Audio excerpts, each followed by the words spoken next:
Long before any ships crossed the Great Ocean, this land, now known as Canada, was home to many people. These were the first peoples, the indigenous communities. They arrived thousands of years ago, perhaps even tens of thousands. They spread out across the wide forests, the rolling plains, and the icy north.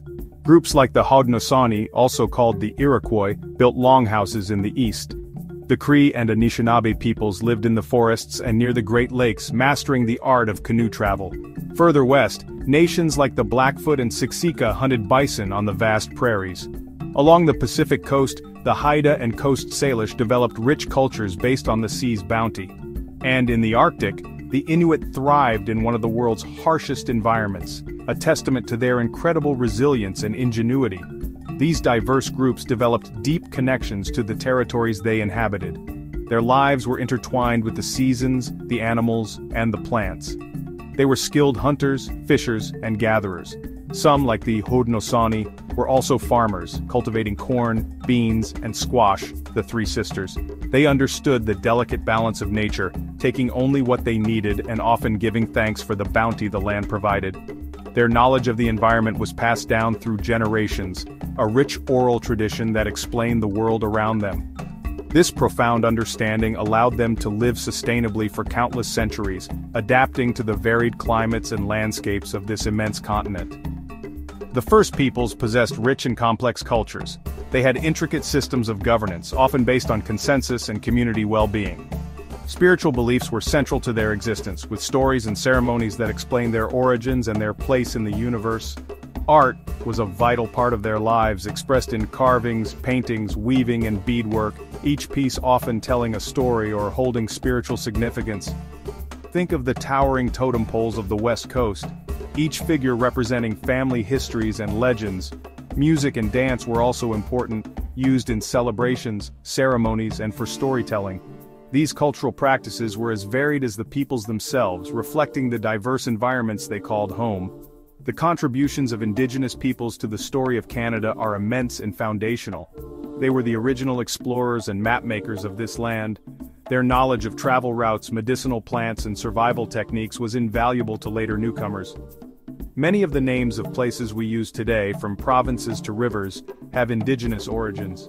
More than just names, their stewardship of the land for millennia shaped the very environment that others would later encounter. Their philosophies, their art, and their resilience continue to enrich Canada. Understanding their long history is the essential first step in understanding the Canada we know today, a country still learning to fully acknowledge and honor its original inhabitants. The winds of change began to blow across the Atlantic. Long after the brief Viking settlements around the year 1000 AD at places like L'Anse aux Meadows in Newfoundland, a new wave of European explorers set their sights on the unknown West. Driven by a thirst for new trade routes to Asia, for riches and for expanding the power of their kings and queens, these sailors embarked on perilous journeys. They faced stormy seas and uncertain maps. Their small wooden ships were tossed by mighty waves. Yet, they pressed on, their eyes fixed on the western horizon, hoping to find new lands and untold treasures. These voyages would forever alter the course of history for the peoples already living in North America and for the European nations themselves. One of the first of these later explorers to reach what would become Canadian shores was John Cabot. An Italian mariner sailing for King Henry VII of England, Cabot landed somewhere on the east coast of North America in 1497. It was likely Newfoundland or Cape Breton Island. He claimed the land for England, though he encountered few people. What he did find, or rather what his voyage highlighted, was the incredible richness of the fishing grounds off the coast, the Grand Banks. Soon fishing fleets from England, France, Portugal, and Spain were making regular trips across the Atlantic. They came for the cod, a fish so plentiful it was said you could almost walk on their backs. These early encounters were often seasonal, with fishermen setting up temporary camps on shore. A few decades later, a French explorer named Jacques Cartier made his mark. Between 1534 and 1542, Cartier undertook 3 voyages to the New World, specifically exploring the Gulf of St. Lawrence and the mighty St. Lawrence River. On his first voyage, he encountered indigenous peoples, likely Mi'kmaq, and engaged in some early trade. It was during his second voyage in 1535 that he sailed up the river, reaching the Iroquoian villages of Stadacona, near present-day Quebec City, and Hochelaga, on the island of Montreal. He heard the Iroquoian word Canada, meaning village or settlement, and mistakenly applied it to the entire region. Thus, the name Canada began to appear on European maps, a small word for a vast land. The motivations behind these expeditions were complex. Kings and queens wanted to expand their empires and their influence. Merchants dreamed of finding gold, silver, or a new, shorter route to the spices and silks of Asia. The explorers themselves were often brave and curious individuals, eager to see what lay beyond the known world. Their arrival, however, marked the beginning of a profound and often difficult interaction between European and indigenous civilizations. These first encounters were a mix of curiosity, trade, and sometimes misunderstanding. The stage was being set for a new chapter in the history of this continent, one that would bring both opportunity and immense challenges for everyone involved. Following the early explorers, permanent European settlements began to take root. The French were among the first to establish a lasting presence. In 1608, Samuel de Champlain, a skilled cartographer and leader, founded a settlement at Quebec City. This became the heart of New France. The French focused heavily on the fur trade, particularly beaver pelts, which were highly valued in Europe for making felt hats. They formed alliances with various indigenous nations, such as the Huron-Wendat and Algonquin, who became crucial partners in the fur trade network. Coureurs des bois, or runners of the woods, and voyageurs paddled deep into the interior, trading European goods for furs and extending French influence across a vast territory. Meanwhile, the British were establishing their own colonies along the Atlantic coast to the south, which would eventually become the United States. They also had a presence in Newfoundland and around Hudson Bay, where the Hudson's Bay Company, chartered in 1670, competed fiercely with the French for furs. This competition for resources, territory, and influence inevitably led to conflict. For over a century, France and Britain were engaged in a series of wars in Europe, and these wars spilled over into their North American colonies. Control of the lucrative fur trade routes and the strategic waterways was a constant source of tension and fighting, with indigenous allies often drawn into these European power struggles. The rivalry culminated in the 7 Years' War, known in North America as the French and Indian War, which lasted from 1756 to 1763. This was a global conflict, but its outcome in North America was decisive. One of the most famous battles took place in 1759 on the Plains of Abraham, just outside Quebec City. British forces under General James Wolfe defeated the French army led by the Marquis de Montcalm. Both generals died in the battle, but the British victory was a turning point. Montreal fell to the British the following year. The fighting was hard, and the stakes were incredibly high for both empires and their indigenous allies. The war officially ended with the signing of the Treaty of Paris in 1763. Under this treaty, France ceded almost all of its North American territories, including Canada, to Great Britain. This was a monumental shift in power. Suddenly, a large French-speaking Catholic population found itself under British rule. The British faced the challenge of governing a diverse population and managing relations with indigenous nations who had long-standing alliances with the French. The legacy of this period, with its French and British foundations, would profoundly shape the future development of Canada, creating a unique cultural and political landscape that continues to define the nation.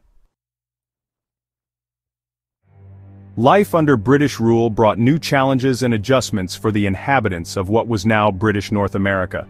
To manage its newly acquired French-speaking territory, the British Parliament passed the Quebec Act in 1774. This act recognized French civil law, protected the Catholic religion, and expanded the borders of Quebec. It was an attempt to secure the loyalty of the French Canadians. Soon after, the American Revolution, from 1775 to 1783, sent waves of change northward. Thousands of United Empire loyalists, colonists who remained loyal to the British Crown, fled the newly independent United States and settled in Nova Scotia, New Brunswick, and what would become Ontario. Their arrival significantly increased the English-speaking population and brought new political ideas. The early 19th century saw further tests for the British colonies. The War of 1812, fought between Britain and the United States, saw American forces attempt to invade Canadian territory. Canadian militia, British regulars, and Indigenous allies successfully defended their lands. Figures like Laura Secord and Chief Tecumseh became heroes. This shared experience of defense helped to foster a sense of common identity among the diverse peoples of British North America, distinct from their American neighbors to the south. The war ended in a stalemate, with borders remaining largely unchanged, but it strengthened the resolve of many to remain part of the British Empire. As the colonies grew, so did the desire for more local control over their own affairs. Movements for political reform emerged, demanding responsible government, a system where the government is accountable to the elected representatives of the people, not to a British-appointed governor. Leaders like Louis-Joseph Papineau in Lower Canada, now Quebec, and William Lyon Mackenzie in Upper Canada, now Ontario, led rebellions in 1837 and 38. Though these rebellions were unsuccessful, they highlighted the need for change. The Durham Report commissioned by Britain recommended granting responsible government and uniting Upper and Lower Canada, which happened in 1841 with the Act of Union. This was a step towards greater self-governance. By the 1860s, several factors pushed the British North American colonies towards a larger union. There were concerns about American expansionism, the need for better economic cooperation, and the desire to build a railway connecting the colonies. Political leaders, known as the Fathers of Confederation, met at conferences in Charlottetown and Quebec City to hammer out the details of a federal union. Led by figures like John A. Macdonald and Georges Etienne Cartier, they envisioned a strong central government for national matters and provincial governments for local affairs. On July 1, 1867, the British North America Act came into effect, creating the Dominion of Canada. Initially, it consisted of 4 provinces: Ontario, Quebec, Nova Scotia, and New Brunswick. A new nation was born, embarking on a journey of growth and self-discovery. Section 5. Binding the Nation, the Iron Horse across the continent. The new Dominion of Canada was vast, stretching from the Atlantic Ocean, but it was not yet complete. Leaders dreamed of a nation that reached from sea to sea. To achieve this, they needed to bring the Western Territories, including British Columbia, into Confederation. British Columbia, far away on the Pacific coast, agreed to join Canada in 1871, but on one very big condition. A railway had to be built connecting it to the eastern provinces within 10 years. This was a monumental undertaking, a promise that seemed almost impossible to keep. The challenge was to lay thousands of kilometers of steel track across immense prairies, rugged mountains, and dense forests. Building the Canadian Pacific Railway was an epic saga of ambition, engineering, and incredible hardship. The project faced numerous obstacles. The distances were enormous. The terrain, especially through the Canadian Shield north of Lake Superior and the towering Rocky Mountains, was incredibly difficult and dangerous. Dynamite blasted through solid rock and massive wooden trestle bridges spanned deep ravines. Financing the railway was also a constant struggle, leading to political scandals and near bankruptcy for the company. It was a race against time to fulfill the promise made to British Columbia and to secure Canada's claim to the west. A huge workforce was needed to build this iron road. Thousands of laborers came from across Canada, from Europe, and significantly from China. Chinese workers in particular were recruited for some of the most dangerous and difficult sections of the railway, especially through the mountains of British Columbia. They faced terrible working conditions, low pay, and widespread discrimination. Many lost their lives due to accidents, landslides, and disease. Their immense contribution was crucial to the completion of the railway, yet their sacrifices were often overlooked for many years.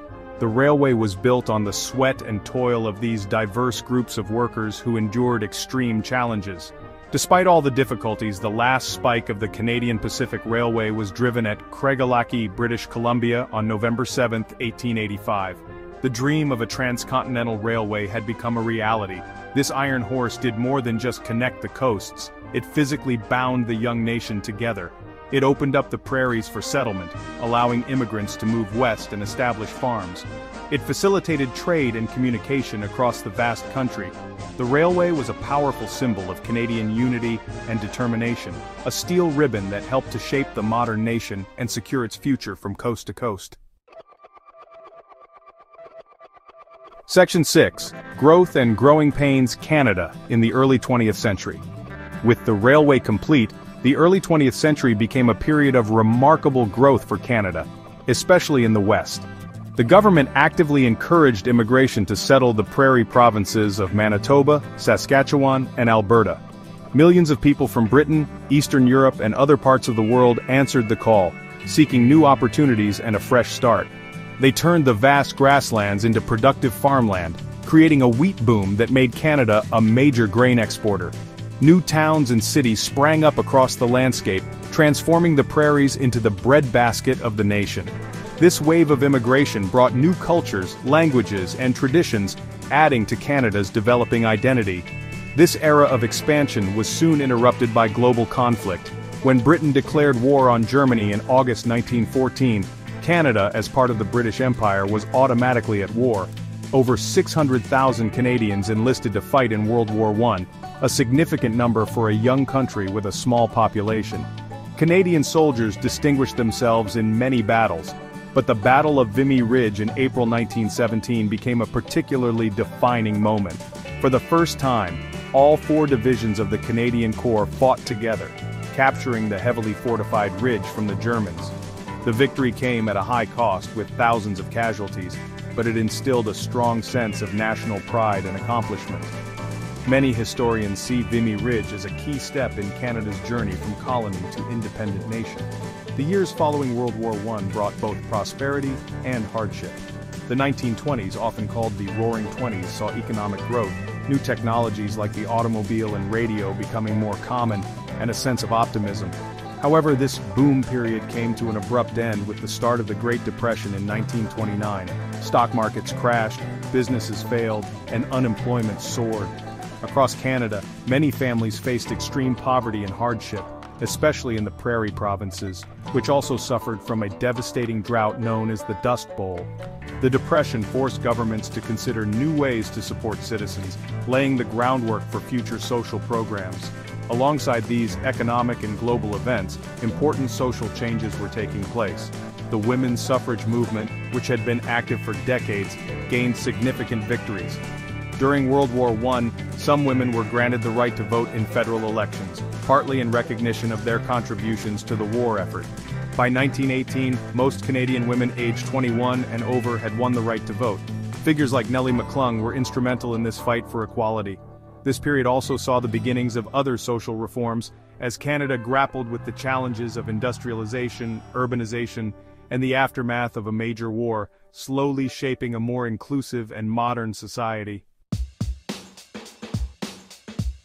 Section 7. Defining moments on the world stage, Canada matures. Canada's journey towards greater independence and a distinct international presence continued into the mid-20th century. When World War II erupted in 1939, Canada made its own decision to declare war on Germany, a week after Britain did. This was a significant assertion of its autonomy. Over 1 million Canadians served in the armed forces during the war, fighting in major campaigns in Europe, Asia, and the Atlantic. Canadian troops played a crucial role in events like the Dieppe Raid, the Italian Campaign, the D-Day landings in Normandy, and the liberation of the Netherlands.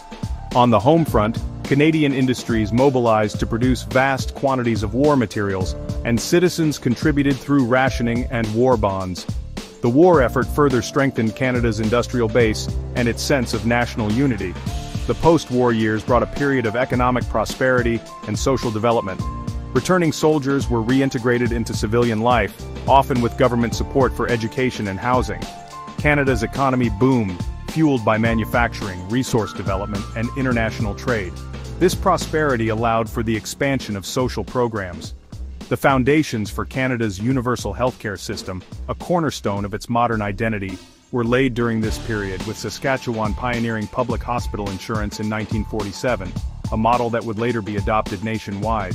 There was a growing belief that the government had a responsibility to ensure a basic standard of living and well-being for all its citizens. Canada also began to carve out a unique role for itself in international affairs, particularly in peacekeeping. Lester B. Pearson, who would later become Prime Minister, played a pivotal role during the Suez Crisis in 1956. He proposed the creation of a United Nations emergency force to resolve the conflict, an idea that earned him the Nobel Peace Prize in 1957. This marked Canada's emergence as a respected middle power committed to multilateralism and peaceful conflict resolution. Canadian soldiers have since served in numerous UN peacekeeping missions around the world, contributing to global stability and earning Canada a reputation as a nation dedicated to peace. Within Canada, significant internal changes were also underway, particularly in Quebec. The 1960s saw the Quiet Revolution, a period of intense social, economic, and political change in the province.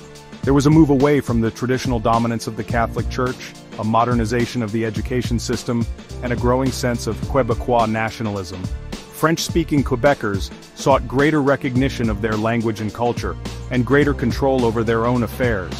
This period saw the rise of sovereignist movements, advocating for Quebec's independence from Canada, leading to ongoing political debates and constitutional discussions that would shape the country for decades to come. Section 8, Modern Canada, a tapestry of cultures and innovation. The latter half of the 20th century and the beginning of the 21st saw Canada continue to define itself as a distinct and evolving nation. A powerful symbol of this growing independence was the adoption of a new national flag. After much debate, the red and white maple leaf flag was officially raised for the first time on February 15, 1965. It replaced the Canadian red ensign, which featured the Union Jack. The new flag quickly became a beloved and internationally recognized symbol of Canada, representing unity and a unique Canadian identity separate from its colonial past. It was a visual declaration of Canada's sovereignty and its forward-looking aspirations. Canada's identity was further shaped by its approach to diversity. In 1971, Canada became the first country in the world to adopt an official policy of multiculturalism. This policy recognized and celebrated the contributions of all ethnic groups to Canadian society, encouraging them to maintain their cultural heritage. It marked a shift away from the idea of assimilation towards a model of integration where diverse cultures could coexist and enrich the national fabric.